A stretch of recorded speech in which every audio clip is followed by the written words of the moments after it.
এইটো আজি প্ৰায় 10,000 মহিলা ইয়াত একে সাজ পৰিধান কৰি বিয়ানাম পৰিৱেশন কৰিব গৈছে।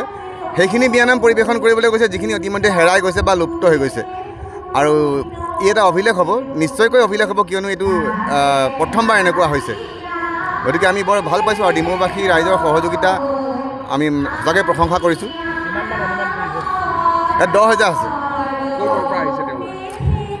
অসমৰ প্ৰায়বোৰ জেগাৰ পৰা আহিছে, গুৱাহাটী নাৰেংগীৰ পৰা আহিছে বুলি গম পাইছোঁ, আৰু অৰুণাচলৰ 3গৰাকী মহিলা আহিছে, তেওঁলোকে অলপতে জইন কৰিছে ইয়াত।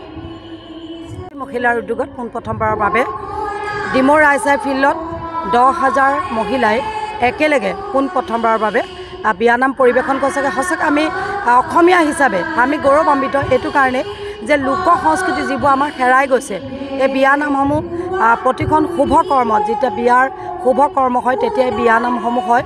গতিকে এই বিয়ানামসমূহ যিহেতু লুপ্ত হৈ গৈছে, আৰু এইখিনি পুৰুষমুখী মহিলাৰ উদ্যোগত আজি যে ডিমৌ ৰাইচাই ফিল্ডত হৈছে, সঁচাকৈ আমি নিজকে গৌৰৱ অনুভৱ কৰিছোঁ যে হেৰাই যোৱা যিবোৰ লোক সংস্কৃতি সেইবিলাক তেওঁলোকে বিভিন্নজনৰ ওচৰলৈ গৈ তেওঁলোকে খুব সুন্দৰভাৱে এই বিয়ানামসমূহ লৈছে আৰু লৈ আজি তেওঁলোকে ইয়াত পৰিৱেশন কৰিছে।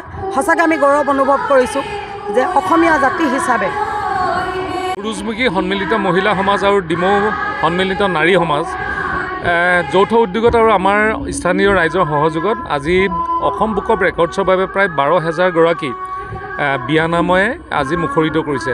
আমি উদযাপন সমিতিসমূহ বিষয়ববীয়াক ধন্যবাদ জ্ঞাপন কৰিছোঁ, আৰু তেখেতসকলৰ যি আজি সাহস আৰু নেতৃত্ব তাৰ বাবে সঁচাকৈ শলাগিবলগীয়া। এই বিয়ানাম প্ৰায় শেষ হোৱাৰ পৰ্যায়লৈ গৈছিলে। আজিকালি বিয়াবিলাকত বিয়ানাম নেগায়, আপোনালোকে দেখে ছ'চিয়েল মিডিয়াত।